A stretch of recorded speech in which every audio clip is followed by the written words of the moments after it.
mask off when you speak. Yeah, for sure.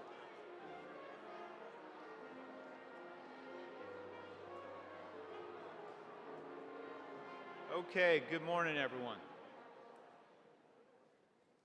Hope you had a nice weekend, and I also hope we'll have a great week. As you know, the first mid-quarter finished, and those grades go out later this week. This Friday afternoon is the annual carnival, which is a terrific event for young families, and their children really have fun coming to the campus on Friday afternoon. Mr. Sawyer sent out a form last week asking for volunteers.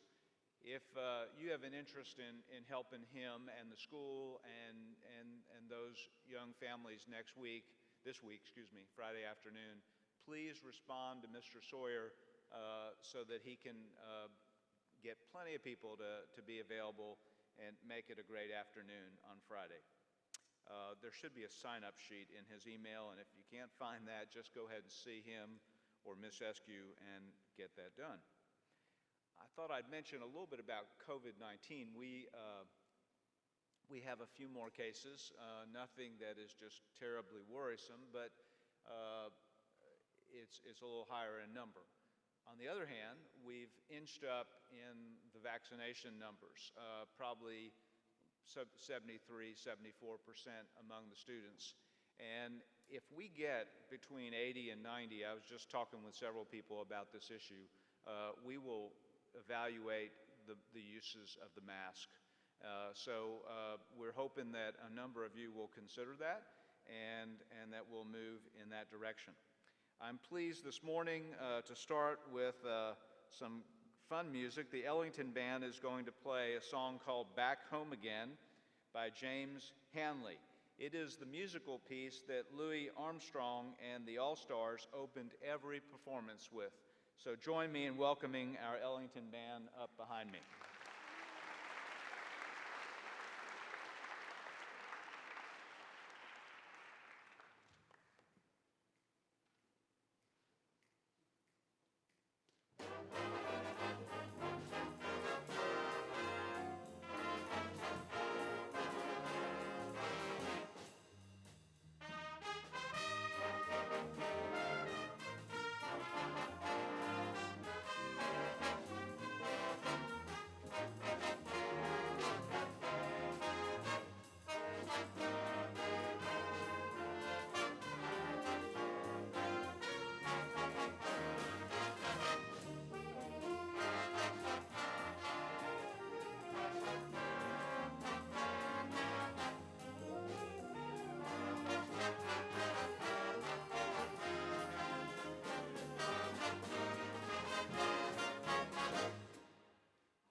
I think that was Paul Butts doing the solo keyboard playing. And Clark Lea, our speaker, reminded me of something that we haven't practiced yet, but is worth doing. And that is, whenever we had a visitor assembly, you will remember, if you're not a new student, I'd walk in with the visitor, not that he wanted this, he was just asking me, have we changed routines? And I said, no, we just haven't had visitors come in much in the last period of time because of the COVID-19 world. And so let's pretend that I walked in with Clark. Would you all please stand and join me in recognizing and thanking him? Let's give him a round of applause for being back at MBA. Thanks. Thank you all. I'll remember to walk in with visitors because it's actually a really nice way to show someone you appreciate their being at school. Larson Looney on my right here is going to introduce him, and I will add, because that's not in the introduction, that he's a classmate both of Mr. Stories and Mr. Thompson. So we're glad to have him back, and now Larson will introduce him. Morning, guys. I'm Larson. I'm going to introduce Coach Lee this morning. So Coach Lee actually graduated from MBA in 2000. He then went on to Birmingham Southern to play baseball. Afterwards, he transferred to Vanderbilt to play football, where he won the John Wooden Award. It's an award given for service, sportsmanship, and a hard work ethic. He began coaching at UCLA, and I'm going to read these down the list because it's quite a lengthy list, but he went from UCLA to the Harvard Westlake School, then on down to South Dakota, UCLA, Bowling Green, Syracuse, Wake Forest, Notre Dame, and finally he is here as the head coach for Vanderbilt, as you all know, I'm sure. Mr. Joya was telling me earlier how much he appreciates Coach Lee's humility, goodness, and kindness, so please join me in welcoming Coach Lee back to MBA.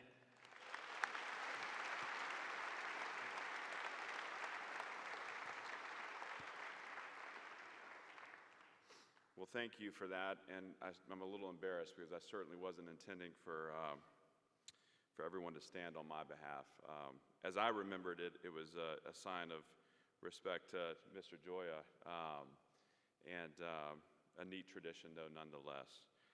I understand that the schedule hasn't changed, so I realize that what I'm doing right now takes the place of break time, which means that we're not getting our cookies today. And so I want to make sure that I give you something of substance here that will make you not regret missing out on the snack. I'm proud to be an MBA alum, and I'll tell you that the experience here for me, to be honest with you, I feel like I don't know that I completely understood how blessed I was to be at MBA when I was here, and I'm sure there are many of you that are struggling with that sense of place too. But in reflection, the 4 years that I spent on this campus, it changed my life. And so as you go through your day and you confront the stresses and the pressures and all the things that make being an MBA student great, understand that you will reflect back on this moment with great reverence to what you're going through together. And sometimes we need that sense of perspective just to go left foot, right foot, breathe. And it sounds like it was at quarter grades that are coming out soon, is that right? So, just keep trudging and you will get there. What you heard from Larson was a journey for me, a journey that started here at MBA and led me to Birmingham Southern College, where I played baseball, or attempted to play baseball, and I can own that now that I've let go of my ego. I transferred to Belmont because I was determined I was going to be a Major League Baseball player. And you know what? God just didn't have that in the cards for me, as I wasn't having success. And so finally, I said, let me get to the best possible school that I can get into because I want to be successful. And transferred to Vanderbilt and played football. And by the time I got to Vanderbilt, I realized that sport was a part of education, right? Sport is an identity. And this is true of any activity. Sport or activity is a part of our life. It's meant to accentuate our lives. It's not meant to be our lives. And that may sound weird coming from someone who's made a career in sport, but I continue to see my involvement in athletics as a part of my journey, not as who I am. I feel like you hear often, and just listening to the the COVID-19 prognosis and all the things that we're living through right now. It's often said these are like unprecedented times, and yet I don't know that that I feel that way. I think the most important parts of our struggle are ancient aspects of our struggle. And I think in times that we live in, it's deferring back to those most fundamental foundational parts of the human experience that move us forward and advance us. And each of you, just like I was and just like I am, on a journey towards your own self-identity and purpose. And that can be, an emotional experience. It can be painful. There are wounds and scars that occur on that journey. There are also moments of complete clarity, and you feel like so in symmetry with who you're meant to be. And I just want to challenge you to locate who you are, to find the beacon within you that is going off right now, signaling to you what it is that you're meant to be doing. And I want to push you not to cover that signal up with facades or fronts. We're not meant to water down the human experience by being the version of us that we feel like everyone else wants or that allows us to fit in, but to locate your unique gift and to let that shine each day. That's a tough thing to do. It's something that I wish would have been said to me, as I was sitting in assembly. I think it's important for all of us to keep searching for who we are. On the journey to identity and purpose, it's important to be more concerned with who you are than what you do. And I think particularly how does this work? Seniors? They're all around. Okay, so for the seniors in the room, there's probably a pressure cooker existing in your life, both at home and internally, that is pushing you towards what's next. Is it, college, internships, eventually it'll be jobs, eventually careers? What am I going to do? I can tell you right now, when I sat in this room, I had no idea that I would be a college football coach, and certainly not a head coach in the SEC. I had no inclination that that was even possible. So being concerned with who we are, not what we do, is an acknowledgement that we're all in a design phase here. Every single one of us, me included. And we're perfectly designed for the results we achieve. And so design to me is about tethering to standards. And right now in your experience, you have choices, and then there are standards that are imposed upon you in your surroundings, and hopefully that clicks with you. So the choices you make each day, the power of those choices will deliver you towards that version of yourself down the road, that no matter what you're doing, who you are is strengthened in your character through your choices. And then each one of you faces down standards that are imposed upon you every day. And you have to entrust those that are imposing those standards, the demands of being an MBA student. You have to trust the people that deploy those and hold you accountable. Trust them that they're doing it for your best interest. And so when you put your khakis on and your dress shoes, are we still clean shaven here? Is that when you shave in the morning? Don't do it out of resentment. Choose an attitude that allows you to see the blessings that being accountable to those standards, how that will deliver you to the person that you want to be long term. We're really all engaged in two struggles right now. There's the struggle in the challenge or the task at hand. Being a football coach, I follow this program very closely, and the NBA football team, just like the Vanderbilt football team, is engaged in a struggle for outcomes. And that's going to be represented in an opponent that's across the field every Friday, for us every Saturday. But there's also what Stephen Pressfield refers to as the resistance. And the resistance is that struggle that is waged internally. And this goes back to attitude and choice. Because you should be ruthless in defending that which you have control over. And that's everything that rests inside you in terms of how you consume your experience, the lens through which you view your experience. And so when you wake up and you get dressed for school, you do it out of a celebration for the standards that are being an MBA, the presentation of being an MBA student. When you shave, you understand that you're representing the standard of what it means to belong to this tribe, what an incredible honor it is to be a part of this school. And if you don't feel that all the way, you've got to convince yourself to feel it. Because in doing that and choosing that attitude, you will reframe your experience completely. The higher that I have climbed, the more that I've relied on a commitment to guiding principle. And this will be true for you guys too. The more success that you take on, or that's delivered to you, the more outside pressure and opinion will wage a storm internally. And for me, peace of mind amidst that storm comes in knowing exactly what I want, knowing exactly why I am where I am, and just staying completely true to that sense of self and purpose.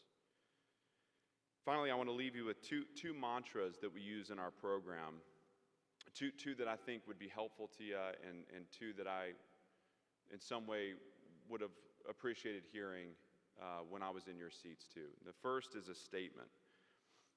I don't deserve it, I have to earn it. Okay, and that statement represents our fight against entitlement. So I walk in this facility, even in this arena, and I'm struck with how immaculate it is. This is an incredible space. You have at your fingertips every resource you could ever want to be as successful as you want to be. And to be willing to wake up every day and acknowledge the fact that you don't deserve it, but you are to earn it, is a powerful mindset that will unlock possibility for you in your future. We say this in our program, and I speak to our student athletes no different than I'm speaking to you. The idea that a college athlete doesn't deserve a scholarship is almost a taboo conversation anymore. But in our spaces, it's so important that they understand the privilege it is to be a part of Vanderbilt football. And the way they earn that privilege is to earn that scholarship every day. And it starts with me. So I've coached for 16 years, and I still consider myself young. And listen, we can argue about that if we want. I'm not quite 40. It's coming up on me quick. But not one of my 16 years in coaching validate me for the position I have right now. Not one. Not the 2 trips in 3 years at Notre Dame to the playoffs. Not the ones where, I struggled through great adversity. I walk into my office every morning and I'm just knocked back by this idea of, man, I do not deserve this, but let me earn it, because I can focus on that. I can focus on doing the next right thing the right way to make sure that I earn that privilege of being the head coach at Vanderbilt. And the second mantra is just a concept. And this is really important. And so as I finish here, just dial in. I understand that the time of day and also the heaviness of the topic. Just dial into this. The opportunity is not the outcome. Look around you. It's easy to understand the opportunity you have, and we say this within our building too. You're at one of the elite prep schools in the country. You have the best teachers surrounding you. Some of them are dear friends and mentors of mine. I can go back to this exact campus and find the moments that I learned the most important lessons that allowed me to outpace my competition as a coach. The opportunity around you is real, but it doesn't guarantee you the outcomes you want. This is our battle against complacency. Identify the outcomes you want. Understand fully the opportunity, and bridge the two with investment, work, sacrifice, rolling your sleeves up, find a guide, listen to your teachers, listen to your coaches. You have unbelievable potential on this campus. Don't look back and regret because you didn't take advantage of the opportunity that surrounds you. You have to recognize that opportunity, and you have to step into that each day. So here sits the future leaders of our country and community. And we are all desperately counting on you to grab hold and seize your opportunity and maximize it. I have young kids. My young kids will depend upon your leadership someday. They will inhabit the world that you create. And so don't waste the opportunity here to become what you want to become and engage in the struggle that is that fight for self-identity, and know that I am always here as a resource to you, as a friend, as a fellow alum, and someone who cares a lot about MBA. Thank you guys so much for your time this morning.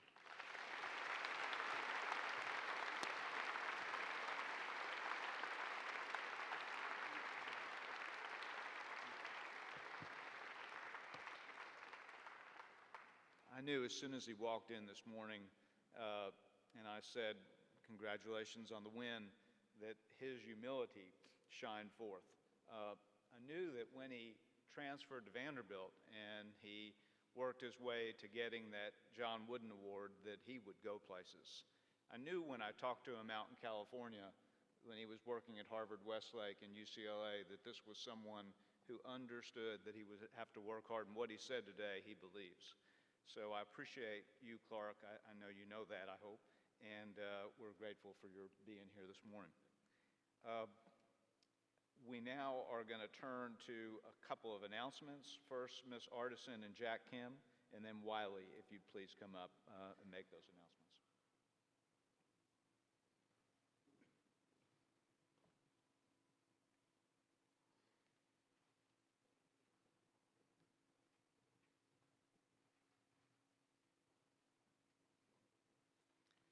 Good morning.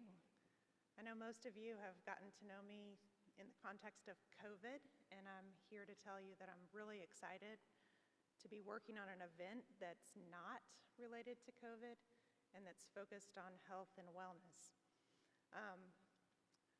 Just by a show of hands, how many of you have attended a health and wellness fair before? Anybody? Okay, so this is going to be a new experience for everyone. This fair is going to happen on Thursday, September 23rd, and the benefits of having a health and wellness fair include increasing health awareness, improving knowledge about local resources, learning more about the 8 wellness pillars that we have on the outside of this building and in various locations within the building, motivating participants to engage in healthy behavior, teaching self-care practices, serving as an outreach to our community, and having fun while learning about your health and wellness. Jack Kim, who is the head of the Health and Wellness Society, is now going to tell you a little bit more about this event. All right, guys, so we're going to have 38 booths that you guys can go around to with your advisories, consisting of professionals from fields relating to the 7 pillars of wellness, which are social, environmental, physical, nutritional, emotional, financial, intellectual, and spiritual. Some examples of activities are listed up there. Some demonstrations of fitness equipment, blood pressure check, hand washing with a black light, a fatal vision, field sobriety test. Not gonna lie, I can't really read those last 2, but you guys kind of get the idea. Oh yeah, posture screening and some mindfulness exercises. We really hope that you guys can take away some valuable pieces of knowledge to apply to your own lives so that you can become a healthier version of yourself. All right, thank you.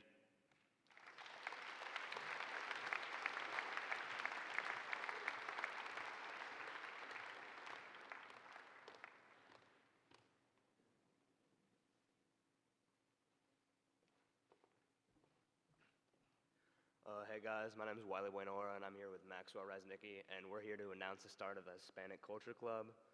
This year we look forward to learning about and appreciating the music, food, stories, traditions, politics, and holidays from all the Spanish-speaking countries around the world, and he's going to tell you more about that.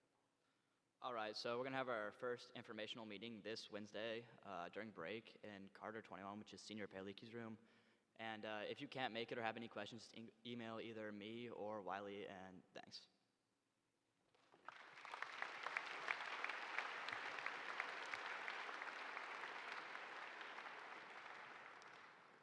Let's give a round of applause again to our spaghetti supper chairs who do a great job.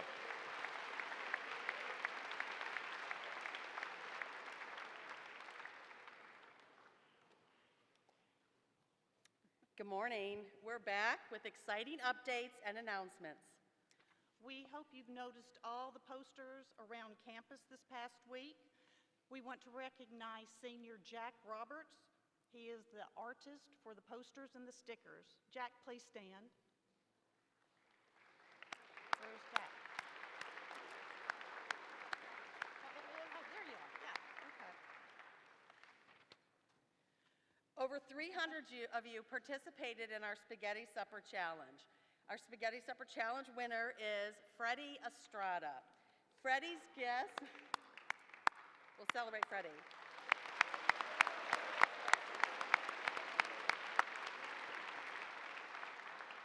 Freddie's guess was 500 pounds of pasta, and in fact, it is an actual 500 pounds of pasta. His guess was 4,000 cookies, and the actual is 4,200 cookies. So his responses were closest in both of the questions, and Freddie will be receiving a custom-made board set from Coach Eric Vigor.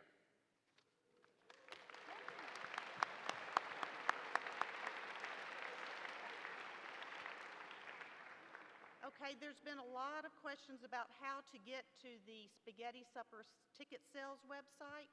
If you'll go to mbamothersclub.com and click on the red banner at the top of the page, and that will take you directly to the site where all the Spaghetti Supper items are listed. Be sure and explore this link. Remember, you have the sales flyer, and that's probably one of your best tools to help you with your sales goals.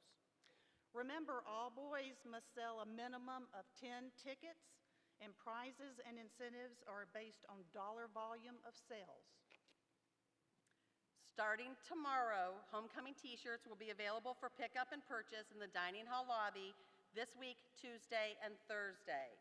If you need help or have any questions about Spaghetti Supper, we'll be in the dining hall lobby too, running a little help desk, and we'd love to make sure you know all things Spaghetti Supper. Come see us Tuesday or Thursday. Okay, all boys who sold 10 tickets were entered into a raffle, and this week's winner is Patrick Pritchard.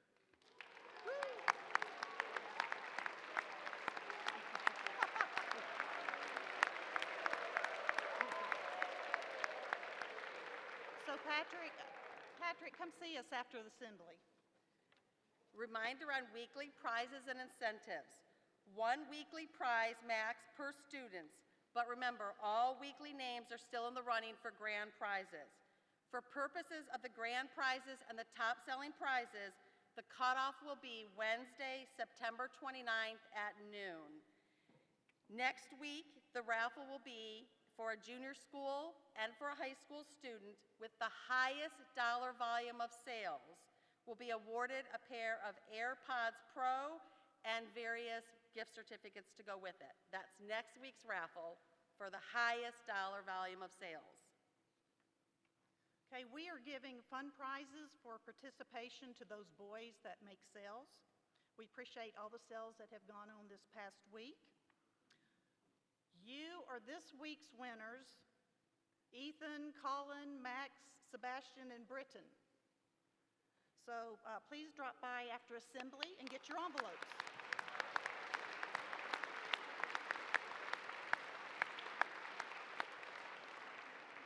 And then we'll have more fun prizes next week.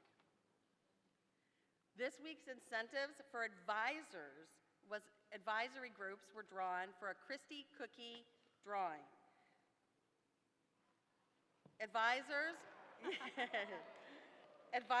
will let you know when the cookies will be delivered, and guess what? Next week we'll have more drawings like this as well. So thanks for all your support. And keep selling.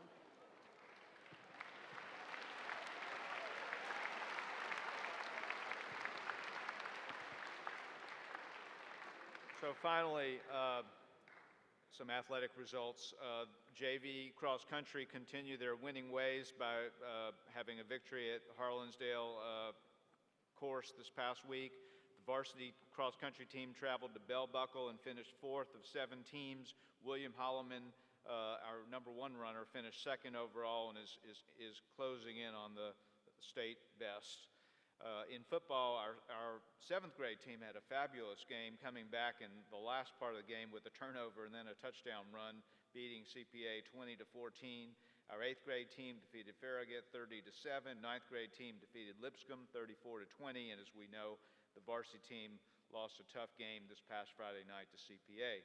We have a strong JV golf program that is undefeated. They have captains Colston Elder, Owen Flanagan, and William Stewart. I was glad to get some information on the team and glad to recognize them this morning. Our varsity golf team defeated JP2 and USN this past week. Our junior school tennis team defeated BA 8-3. That's all I have today. Have a great week. Appreciate your attention.